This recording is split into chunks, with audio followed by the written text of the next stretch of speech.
Samalkha GT road स्थित तारा enclave colony में प्रमुख समाजसेवी जगपाल के फार्म हाउस पर आज नवनिर्वाचित राज्यसभा सांसद कृष्णलाल पवार पहुंचे, जहां उनका कॉलोनी वासियों ने फूल मालाएं पहनाकर भव्य स्वागत किया। वहीं नगरपालिका चुनाव को लेकर पत्रकारों द्वारा पूछे गए सवाल को लेकर उन्होंने कहा कि हर जगह पर बीजेपी की जीत होगी, क्योंकि बीजेपी ने सिंबल पर चुनाव लड़ा है, जबकि अन्य पार्टियों पर उन्होंने कटाक्ष किया है। वहीं सरकार द्वारा लाई गई सेना भर्ती के लिए अग्निपथ योजना को लेकर पूछे गए सवाल पर उन्होंने कहा कि यह एक अच्छी पहल है, और कांग्रेस पार्टी पर उन्होंने निशाना साधते हुए कहा कि कांग्रेस नौजवानों को गुमराह कर रही है, उनके बहकावे में आकर प्रदर्शन ना करें। बहुत अच्छी पहल की है सरकार ने, युवा इसका लाभ उठाएं। निश्चित तौर पर भारतीय जनता पार्टी के जो नगर परिषद नगर पालिका जो चुनाव है और भारतीय जनता पार्टी में मैक्सिमम आ रहे हैं। कितना मतलब ये होगा कि कितनी नगर पालिकाओं में? इसमें सबसे पहले तो कांग्रेस पार्टी है, दूसरी पार्टियां हैं। किसी पार्टी ने दम नहीं दिखाया कोई सिंबल पर चुनाव लड़े। लेकिन भारतीय जनता पार्टी ऐसी पार्टी है जिन्हें मैक्सिमम सिंबल पे चेयरमैन के लिए चुनाव के लिए आगे आई है, चुनाव लड़े। समालखा में आप आया, आपने बड़ा जोर शोर से प्रचार किया, काफ़ी भीड़ देखने को मिली थी। अब आपको समालखा के बारे में क्या लगता है कि समालखा से निश्चित तौर पर जो भारतीय जनता पार्टी का जो प्रत्याशी है अशोक कुशल जीतेगा। संसद में आप इनवाइट करे होगे, कब जाना, मतलब पहला सेशन होगा या उससे पहले कोई शपथ वगैरह? कल मैं राष्ट्रीय अध्यक्ष JP नड्डा से कल मुलाकात करने के लिए गया था, मैं और ओम प्रकाश धनखड़ जी। तो उसमें जो पहले जो दो सांसद दुष्यंत गौतम और चंद्रा जी, सुभाष चंद्रा जी, उनका कार्यकाल 1 अगस्त को समाप्त हो रहा है। अच्छा, 1 अगस्त को, तो इसलिए 1 अगस्त के बाद ही हमारी ओथ होगी। अच्छा, 1 अगस्त की। तो अब आप तो एक हल्का नहीं, कई हल्कों के तो आप हमारे मंत्री रहे हो, पूरे हरियाणा के रहे हो वैसे तो, लेकिन विशेष तौर से आपका गांव पट्टी कल्याण है, समालखा भी उसमें को शामिल करोगे अपने विकास में जी? नहीं, राज्यसभा का जो मेंबर बन जाता है तो पूरे प्रदेश का होता है। और बड़े गर्व के साथ कहता हूँ, हमारे जो बुजुर्ग थे वो पट्टी कल्याणा से गए थे। आज भी हमें गाँव मतलब में कल्याणी ही बोलते हैं। पैसा बता दीजिए। तो हमारा समालखा का तो कोई विशेष लगाव रखोगे जी आप? पहले भी रखता था और आगे भी रखूँगा। बीजेपी पार्टी में ही आपको ये मिल पाया है?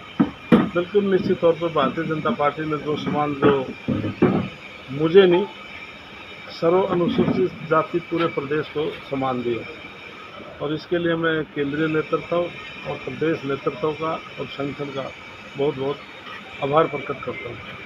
एक ये जो आजकल अग्निपथ जो योजना चली है, इसके बारे में कई जगह कुछ विरोध हो रहा है जी। इसके लिए केवल युवाओं को गुमराह किया जा रहा है, विशेष तौर से इसमें कांग्रेस पार्टी है।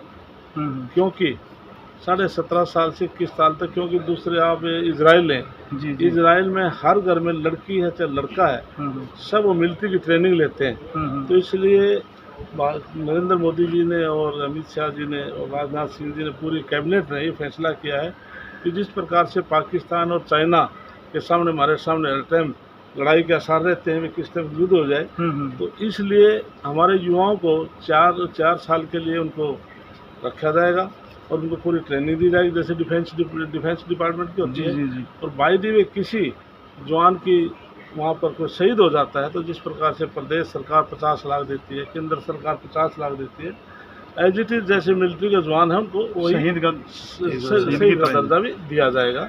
लेकिन उसमें से 25% डायरेक्ट मिलिट्री में भर्ती होंगे। उसके बाद जो बाकी बचेंगे, उसके बाद जैसे हमारे पुलिस है, उसके अंदर एक्स सर्विसमैन का 10% कोटा है। अच्छा जी। स्पोर्ट्स डिपार्टमेंट का 3% का कोटा है। तो इसलिए कुछ जैसे लिमिटेड कंपनियां हैं, उसमें वो ट्रेनिंग करने के बाद उनको डायरेक्ट जॉब भी मिल जाएगी। तो केवल गुमराह करने की बात भी एडजस्ट हो जाएंगे। राकेश टिकैत का आज बयान है जी कि भी हम तारीख दे रखी, उसमें इतने तारीख आंदोलन में रहते हैं, पीछे भी रहे थे, और उन्होंने चैलेंज किया था कि हम उत्तर प्रदेश में भारतीय जनता पार्टी सरकार को बढ़ने देंगे, लेकिन खुद उसके अपने बूथ पे हार गए। उनके विधानसभा से भारतीय जनता पार्टी का प्रत्याशी जीते। कल करनाल में आए हुए थे, वो करनाल से कोई न्यूज लगी हुई है, लेकिन ये तो प्रजातंत्र में जब उसके गांव में उसके बूथ पे उसको हरा दिया और उसके विधानसभा से बीजेपी का प्रत्याशी जीतता है। कुल मिला के युवाओं के लिए कि बहुत अच्छी है, क्योंकि युवा बहुत अच्छी 17 है। से 21 साल तक बिगड़ने और बढ़ने की उम्र होती है। क्योंकि बिल्कुल इसमें 17 से बिल्कुल आपका बहुत अच्छा ये सवाल आपने बोल दिया। हाँ हाँ यही पीरियड होता है बच्चों का हाँ जी। गलत ट्रैक पर जाने का, या तो बच्चे को 17.5 साल के बाद देश विदेश में नौकरी मिले, लेकिन जो ये पीरियड है इस ट्रैक से जो वो हट जाएंगे, उससे उनको इंटरेस्ट भी हो जाएगा कि हम डायरेक्ट जॉब में लग गए। जॉब के बाद अब जो जॉब के अंदर भी कितने कैसे अधिकारी है, जैसे मिलिट्री के अंदर रह करके महेंद्र सिंह मलिक थे, मनोज यादव थे, जो एक्स सर्विसमैन थे, IPS में आए हो, DGP रिटायर हुए। युवाओं का मतलब कहीं ना कहीं से ये एक उसको गलत रास्ता दिखाने का गलत काम रास्ता भी दिखाने, हाँ। कांग्रेस पार्टी कर रही है। बिल्कुल कर रही है। मतलब ऐसा ना करें, युवाओं का भविष्य खराब ना हो। बिल्कुल बिल्कुल, आपका तो यही संदेश है। यही संदेश है। युवाओं से। लेकिन जो युवा साथी हैं उनको आप अच्छे लाइन पर देश ले जाने की कोशिश कर रहा था, जो ये विरोध कर रहे हैं ये गलत कर रहे हैं। समालखा से सिटी तहलका के लिए रतनलाल की रिपोर्ट।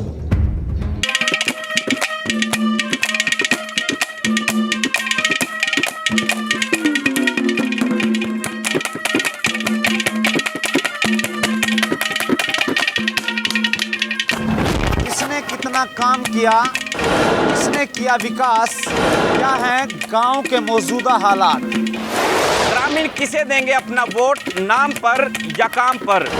पूछेंगे हम, बताएंगे आप। ये खास कार्यक्रम पंचायती सरकार